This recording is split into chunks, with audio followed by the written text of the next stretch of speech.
MP के विवादित IAS संतोष वर्मा अपने ही बयानों से अब पूरी तरह से घिरते नजर आ रहे हैं। उनके एक के बाद एक कई वीडियोस सोशल मीडिया पर वायरल हुए हैं और अब संतोष वर्मा जिस संगठन में होने का दावा करते हैं वहीं से अब उनके खिलाफ विरोध के स्वर उठने लगे हैं। जहां अजाक्स के प्रदेश अध्यक्ष मुकेश मौर्य ने उन्हें फर्जी पदाधिकारी बताते हुए कहा कि संतोष वर्मा का संगठन से कोई लेना देना नहीं है।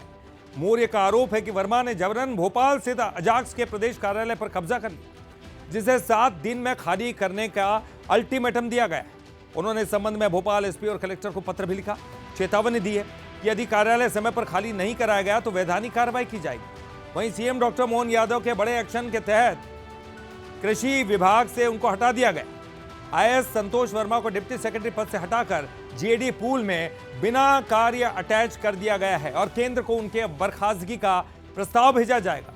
अब संतोष वर्मा पर सख्त कार्रवाई करने की मांग न केवल ब्राह्मण समाज कर रहा है बल्कि अजाक्स और विपक्ष भी खुलकर सामने आ गया है।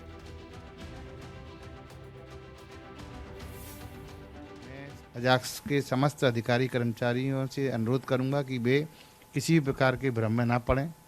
अजाक्स का वास्तविक संगठन यही है और अतिशीघ्र 7 दिवस बाद हम लोग भोपाल में चार्ज का प्रोसेस करेंगे और समझते हैं कि विधिवत अजाक्स का चार्ज हो जाएगा और ये सारे जो इस प्रकार का भ्रम फैला रहे हैं वो सारी चीज़ें खत्म हो जाएंगी। संतोष वर्मा जी से अजाक्स का वैधानिक रूप से कोई लेना देना नहीं है।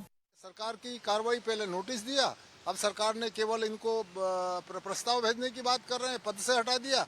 ये कोई तरीका नहीं है। सीधे इनके विरुद्ध एफआईआर की जाए, इनको निलंबित किया जाए और फिर उसके बाद विभागीय जांच के प्रस्ताव भारत सरकार को भेजे जाए, तभी जो है बात बनेगी। हरदा, रीवा और कई जगह महिलाओं को प्रताड़ित करते हुए, उनका शोषण करते हुए पाए गए। इन पे एफआईआर हुई, जेल गए। ये इनकी मानसिक अवस्था इस तरह की हो गई। दूसरा, इन्होंने जजेस से अधिकारियों से सेटिंग करके ये सब केस अपने से हटवा के आईएएस हुए। इस तरह का अधिकारी आईएएस रहने लायक नहीं है। मैं समझता हूँ कि आईएएस का जो कैडर है उस पे ये व्यक्ति एक धब्बा है। तो देखिए, सपाक्स हो या विपक्ष हो, जो सभी लोग जो है उनकी एक सुर में निंदा कर रहे हैं। यहां तक कि उनका जो संगठन है अजाक्स, वो भी उनको मानने से इनकार कर रहा है। आखिर उन्होंने क्या कुछ कहा, चलिए वो आपको बताते। 3 बार उन्होंने विवादित बयान दिए। कौन कौन से वो बयान है? पहला बड़ा बयान, जी हाँ, उन्होंने ब्राह्मण बेटियों को लेकर एक बड़ा बयान दिया, विवादित बयान उन्होंने दिया। वो विवादित बयान ये था कि ब्राह्मण बेटियों को लेकर उन्होंने एक ऐसा बयान दे दिया जिसको लेकर ब्राह्मण समाज में नाराजगी देखी गई। कितनों को मारोगे, हर घर से संतोष निकलेगा। उसके बाद भी वो थमे नहीं। और तीसरा बयान, SC ST के बच्चों को सिविल जज नहीं बनने दे रहा ये हाईकोर्ट पर उन्होंने ये बयान दे दिया।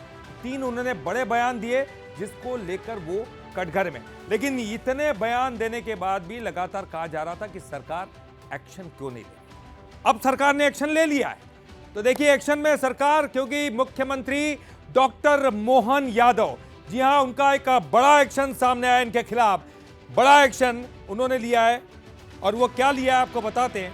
उनको जीएडी में पदस्थ कर दिया गया है, तो जिनमें कोई विभाग नहीं, कृषि विभाग से उनको हटा दिया गया है और बिना पूल का विभाग उनको सौंप दिया गया। डिप्टी सेक्रेटरी पद से उनको हटा दिया गया है। जिस पद पर वो थे उससे हटाकर जीएडी पूल में बिना कार्य उनको अटैच कर दिया गया है। तो उनके खिलाफ ये बड़ा एक्शन। अब बर्खास्तगी का प्रस्ताव भी केंद्र को भेजा जाएगा।